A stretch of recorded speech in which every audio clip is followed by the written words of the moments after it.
Apa ada yang salah dalam sistem pendidikan kita? Iya. Antum lihat anak SD dari pagi sampai siang belajar apa dia? Apa yang kira-kira bermanfaat buat hidup dia nanti di hari kemudian? Pelajaran agama cuma berapa jam? Cuma 2 jam. Mereka baca Al-Quran, ya yang penting bisa baca. Para sahabat Nabi, ceritanya para sahabat ini, kita tuh dulu belajar 10 ayat, kita hafalin, kita fahami artinya, kita amalkan, baru kita pindah. Kita sekarang kan enggak. Jadi ada sistem pembelajaran yang kurang di diri kita. Penanaman tauhid. Alhamdulillah kita baca juz amma. Tapi siapa yang tahu arti juz amma? Banyak di antara kita nggak tahu. Mungkin arti Al-Fatihah sebagian nggak tahu. Baca qul a'udzu birabbil falaq min syarri ma khalaq. Tanya artinya apa? Wallahu a'lam.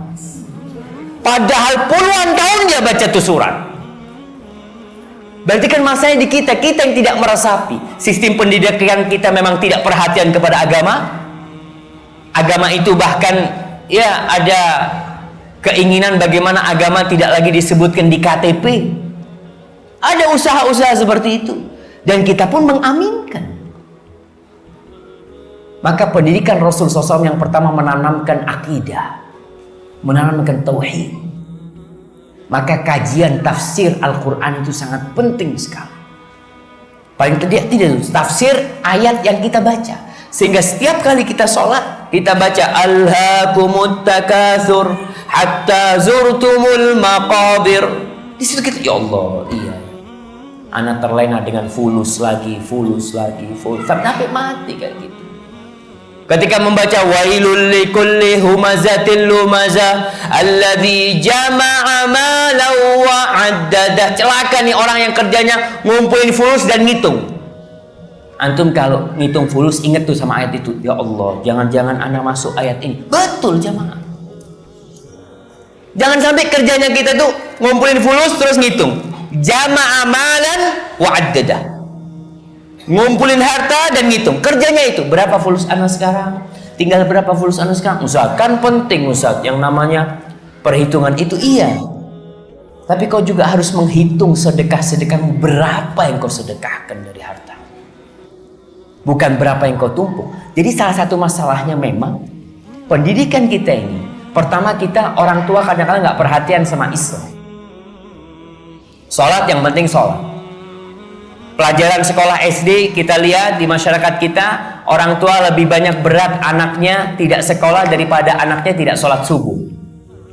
Ibu kadang-kadang bangunin anak sholat, aduh jangan, masih kecil, kesian, masih kecil, belum balik dia itu. Tapi kenapa ketika sekolah SD kita bangunkan dia, kita kasih bujukan-bujukan yang membuat dia mau sekolah? Ini masalahnya di kita. Jadi pendidikan kita harus dirubah. Tuh juz amma paling tidak kita ajarkan kepada, ya kita sendiri harus ngaji, orang tuanya harus ngaji. Yang Islam dari lahir coba. Kemudian semangat orang jemaah. Umar bin Khattab pernah mengatakan, dia mengatakan, aku ini takut terhadap orang-orang yang lahir Islam, yang dia itu nggak tahu masa jahiliyah, sehingga orang ini tidak mensyukuri nikmat Islam, bahkan merasa Islam itu beban buat dia. Beda sama orang kafir yang masuk Islam, dia itu kan, ya Allah, aku dapat hidayah dari Allah, aku dulu minta sama patung-patung ini, aku dulu. Makanya ana sering sebutkan, ana punya sahib masih ingat dulu dari Itali yang masuk Islam 2 tahun masuk Islam, baru 2 tahun masuk Islam, namanya Alvendo atau siapa, nggak lupa, ganti nama Muhammad Yasin dia, dengan ada tato macam-macam lah di tubuhnya. 2 tahun masuk Islam, 20 juz dia hafal Al-Quran. 2 tahun masuk Islam. Kita 60 tahun Islam, berapa juz? Ya mungkin juz apokat, juz tiap hari, juz kayak gitu. Maka tolong jemaah, kita harus sadar memang betul ada yang salah sama anak. Kenapa sahabat 3 tahun siap dibantai demi la ilaha illallah? Kenapa anak sekarang mau sedekah aja berat? Jangan jiwanya, mau sedekah duit. untuk bangun sekolahan, untuk bangun masjid. Allahu Akbar, mikir. Maka memang perlu diperbaiki. Rasulullah SAW pertama beliau ikhlas lillahi ta'ala, mendidik para sahabatnya. Kemudian metode beliau mendidik juga metode yang mengena, dengan menanamkan keimanan kepada Allah dan hari akhir. Dan itu yang perlu kita tanamkan. Kita kalau melihat anak-anak kita, melihat mobil, Masya Allah, Pak, mobilnya bagus banget. Nah, gimana kita menanam kepada dia? Nih mobil akan hancur nanti. Kau jangan memikirkan itu.